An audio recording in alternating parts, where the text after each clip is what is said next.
Podcast Talk. Learn English naturally. Why conversations die without a reason. Have you ever noticed how some conversations just stop? No argument, no drama, no clear ending. One moment you're talking, and the next, there's nothing. No reply, no follow-up, no reason you can point to. And what's strange is that this happens more often in English than people expect. Most people think conversations end because of bad English, but that's rarely the real reason. More often, conversations die because of timing, tone, or emotional mismatch. And if you don't recognize those signals, the silence feels confusing and personal. In this episode, we're talking about why conversations die without a clear reason.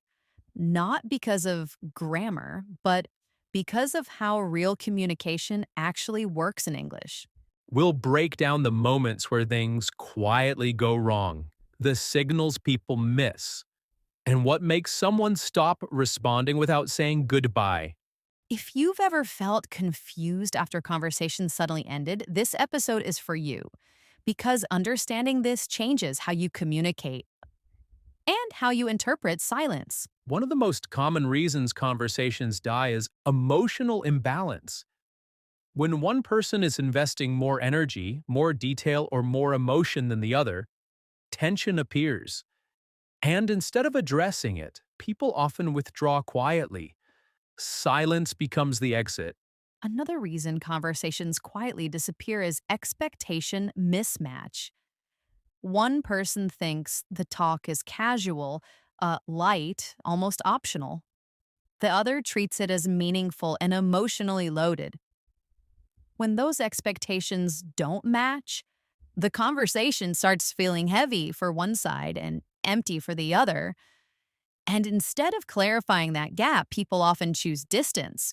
This happens a lot in English conversations between non-native speakers. People don't always share the same cultural signals. What sounds friendly to one person may feel intrusive to another, and without realizing it, both sides slowly disengage. There's also the issue of emotional timing. Sometimes the topic is right, but the moment isn't. One person wants depth while the other is mentally elsewhere.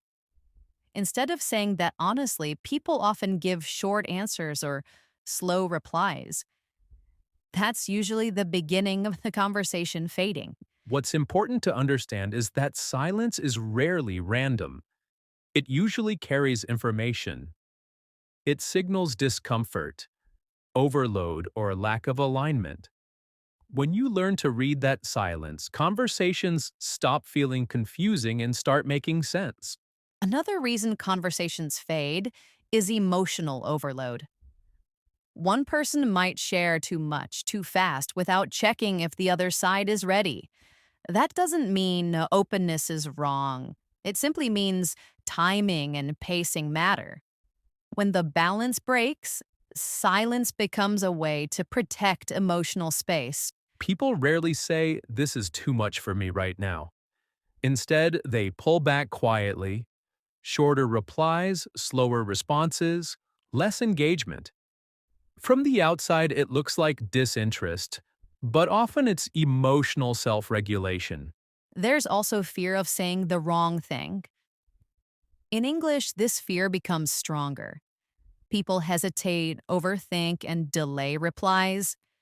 That delay slowly drains the energy from this conversation until it stops completely. Ironically, silence often appears when people care too much. They don't want to ruin the connections. They pause, wait, and think.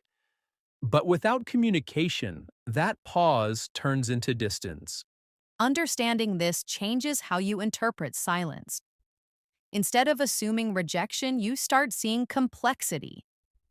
Conversations don't die because people are careless. They fade because people are human. Another thing people underestimate is how much energy conversations require. Talking is not just exchanging words. It's emotional attention, presence, and responsiveness. When someone is tired, overwhelmed, or distracted, they may withdraw without explanation. The conversation doesn't end because of you, but because of their limited capacity in that moment. This is especially common in modern communication. Messages arrive constantly. People juggle multiple conversations at once. So, when one interaction starts to feel demanding, silence becomes an easy way to reduce pressure. What's confusing is that silence doesn't always mean disengagement. Sometimes it means someone needs space to reset. But because that space isn't communicated clearly, the other person fills the gap with assumptions. Those assumptions often hurt more than reality. People imagine rejection, boredom, or judgment. But in many cases, none of that is true. The silence is simply someone trying to breathe. When you understand this, conversations stop feeling fragile. You realize that pauses don't automatically mean failure. They're part of human rhythm. And learning that rhythm is one of the most important communication skills. Another reason conversations die is the fear of being misunderstood. People sense that what they want to say may come out wrong. So instead of risking confusion, they choose silence. This choice feels safer, even though it slowly disconnects both sides. This fear is stronger in a second language. You don't fully trust your tone. You're unsure how your words will land, so you pause, rewrite, rethink, and sometimes never send the message at all. What's painful is that both people often want the conversation to continue, but neither knows how to move forward without risking discomfort. So the silence grows, even though connection was possible.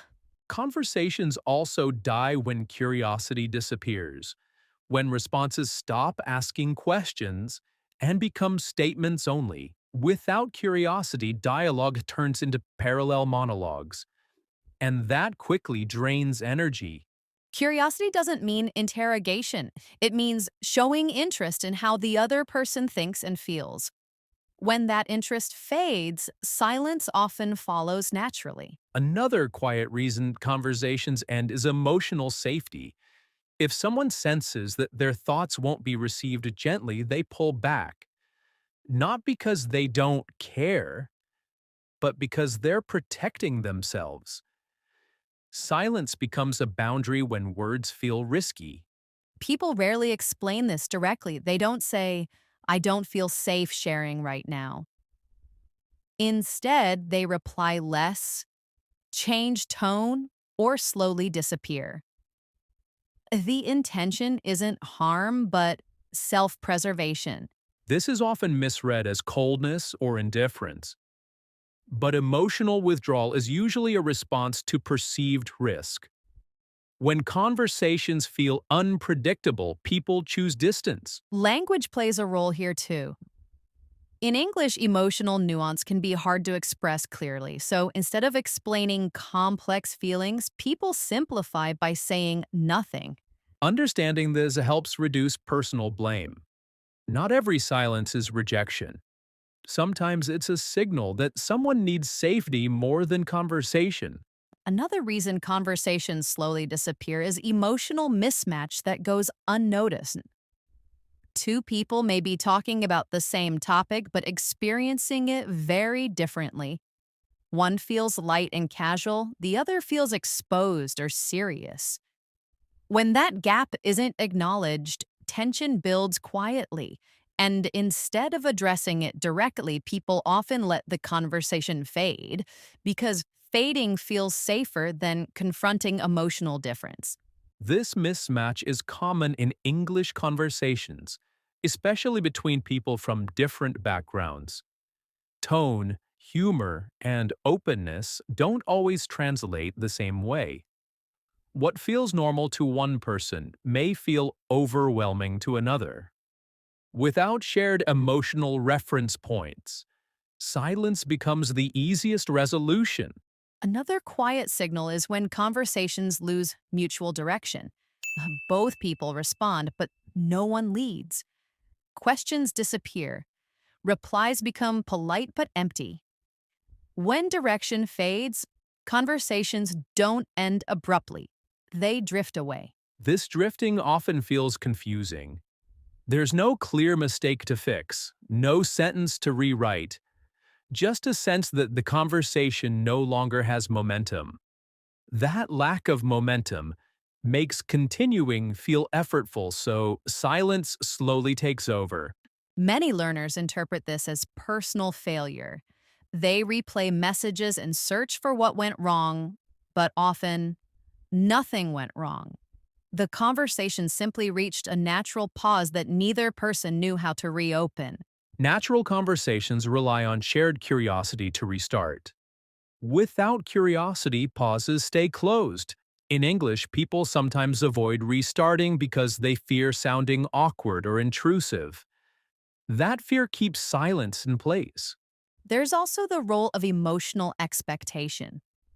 Some people expect conversations to flow easily. Others expect effort and intention. When expectations differ, disappointment appears quietly, and conversations lose energy without explanation. This is why clarity matters more than perfection. Clear emotional signals keep conversations alive.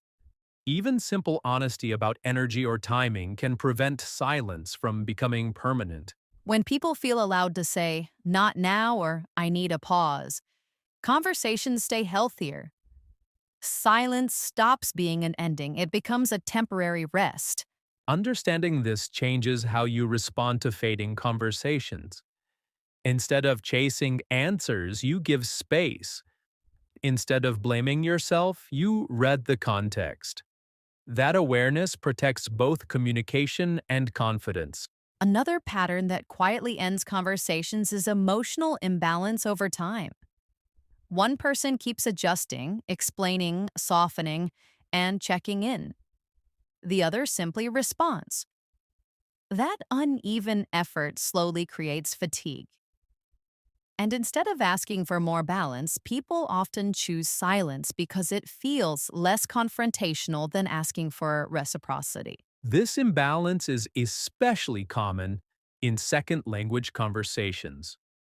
Learners often compensate for insecurity by giving more energy. But when that effort isn't mirrored, it feels draining. Silence then becomes a way to stop investing without having to explain why. There's also the role of emotional pacing. Some people open gradually, others open all at once. When pacing doesn't match, one side feels rushed and the other feels held back.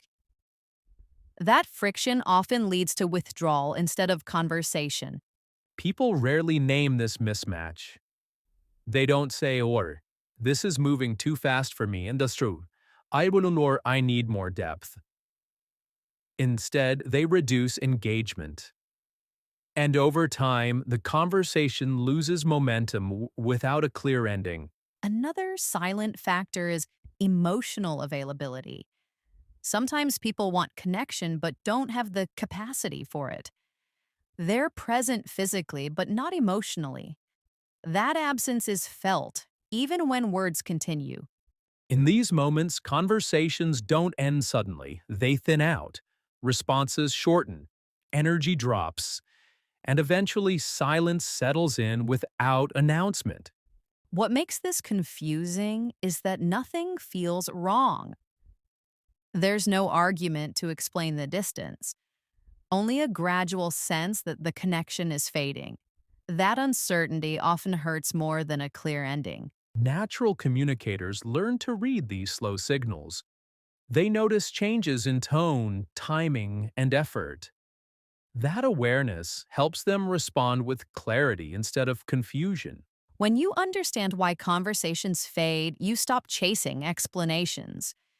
You respect the rhythm, you protect your energy, and you leave space for connection to return naturally. This mindset doesn't make conversations weaker, it makes them healthier. Because connection grows best where pressure is low and understanding is high.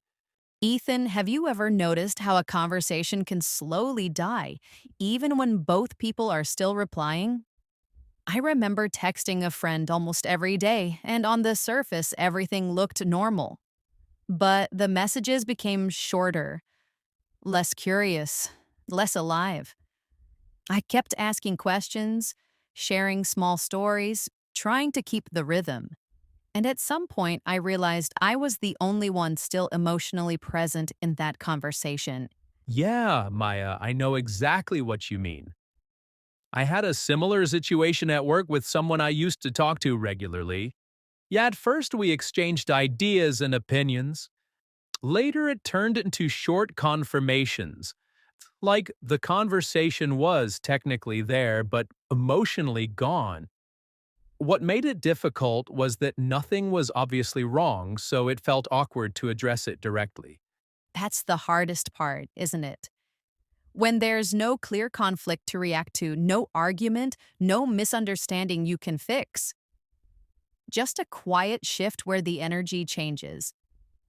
And when you're the one who still cares, that silence feels heavier than an honest ending.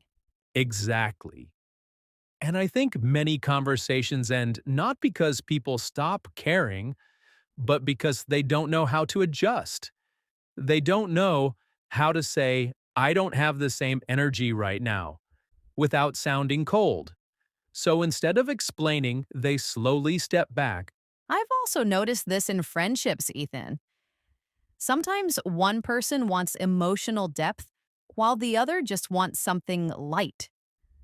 Neither intention is wrong. But if that difference stays unspoken, the connection slowly weakens without anyone choosing it consciously.